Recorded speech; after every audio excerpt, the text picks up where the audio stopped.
The topic is constructors in inheritance. We have already discussed that constructors are the methods of a class which are automatically called whenever an object is created. In this video, we will see how constructors works in inheritance. So already I have an example project ready. So first I will explain the classes in the project. Then I will explain how they work. I have written one class called parent, and this class is having a constructor, parent, this is constructor, and this prints parent constructor. When the object of a parent class is created, it will display a message parent constructor. Then next, I have written one class called child, which inherits from parent class, means it extends from parent class. And it is having its own constructor that displays child constructor. So as we are learning about constructors, I have written only one method, that is constructor method. And at last, there is a class with main method. So these are the classes that we have. Now let us see how they work. So first of all, I will create an object of a parent class. So in this line, object of parent class will be created. And if I run the program, then I will get a message, parent constructor. Yes, we know this is a simple thing. Whenever you create an object of a class, its constructor will be called. Now we will see what happens when it is in inheritance. So I will remove this line. Here I will create an object of child class. Child, C, new child. Now run the program. Oh, what the messages I am getting? Parent constructor, child constructor. I am creating an object of just a child class.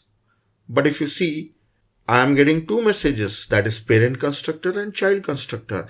And first one is parent constructor. This means that when I create an object of a child class, the parent class constructor is executed first and then child class constructor is executed. So first parent class constructor is executed. But actually if you read this line, I am calling constructor of child class. I am calling that one. Yes, it will be called, but it will not execute. It will in turn call this parent class constructor and get it executed. Then it will execute child class constructor. So that's it. So we learn something now. What we learn is when you create an object of a child class, then the constructor of parent class is executed first, then the constructor of child class is executed. It means if I have one more class below this one, like for a child class, I will copy this one. I will take one more class and I will call this as grandchild class. And this is also grandchild class. Inside this, I will display a message grandchild constructor. And this grandchild class must inherit from child class. Yes, it is inheriting from child. So now I have a parent class and child class which is inheriting from parent class, grandchild class inheriting from child class. So these are three levels of classes. Now inside main method, instead of child class object, I will create an object of grandchild class. I am creating an object of this class. Then this constructor must execute. No, it is inheriting from child class. So this will execute. No, this is also inheriting from parent. So this will execute first. So first parent class, then child class, then grandchild class. In this order, constructors will be executed. Let us run and see.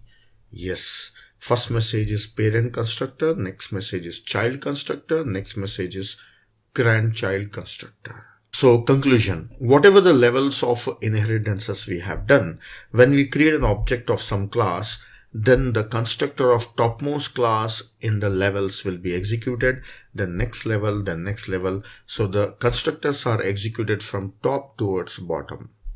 That is parent, then child, then grandchild or great grandchild, so on. Now the question is why? Why it is happening like this? What is the idea behind this one? Why it works in this way? So I will explain you through an example. I have some pictures to give you an example. See, this is a skeleton of a car. This is called as platform. So car companies, they manufacture a platform, then they will give the shape to a car. They will give the body, they will create a cabin. So first they will create a base, which will have engine sitting on it and the tires and the seat and few important things. Then above that, they will put a cabin on it. So this platform will be common for more than one cars. So this platform, I have taken an example of a small car, means hatchback car. So this is a platform for a hatchback car, and for all the hatchback cars of that company will be using the same platform. Only their cabins will be different. That is, this body will be different. Outer body will be different. So this is the method followed by car manufacturing companies. So this is how automobile engineering works. So same way software engineering should also work. Yes, so we adopt the same principles here in object orientation.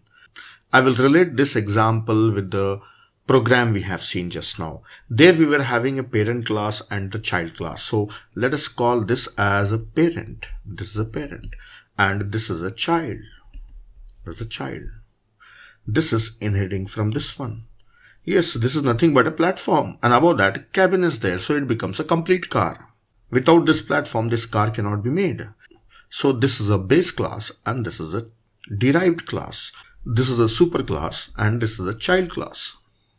This class is having a constructor. Yes, it is having a constructor. Just now we saw in our example, we were displaying a message that parent constructor.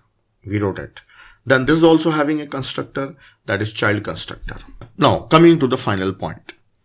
When a company is manufacturing this car, means it want to construct this car, create this object. So when it is creating the object of this car, manufacturing this one, first of all, they have to manufacture this platform.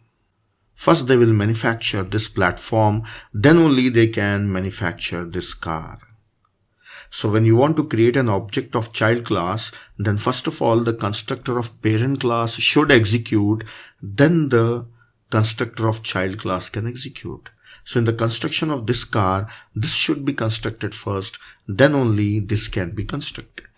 That's it. So whatever the principle automobile engineering is following, so the same principles software engineering is also following in OOPS. I have one more example. I will give it quickly.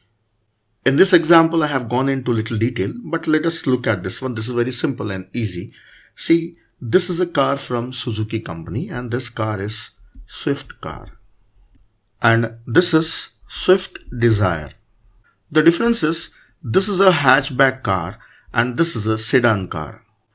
So this car is almost the same as this Swift car only. So this is inheriting from the Swift car plus some extra feature, few extra feature. Little capacity is more, nothing else. So when I say this is inheriting from this car, so for manufacturing Swift Desire, first of all, a company should manufacture Swift, then it should modify it a little bit to make it as a Swift Desire. So it means when the object of Swift Desire is created, manufactured or constructed, then first of all, Swift should be constructed. So it means the constructor of Swift should be called, then the constructor of Swift Desire will be called. This is a parent, so parent class constructor is executed first, then child class constructor is executed next. So yes, that's what we have seen in our Java program also. Same thing was happening, like how it works in automobile engineering. So you can take the example of any engineering where you find inheritance, then definitely will find that first the base class object will be created, then it will be extended to an object of child class. So that's all in this topic. So we have learned about constructors in inheritance. So please try to practice whatever is shown to you.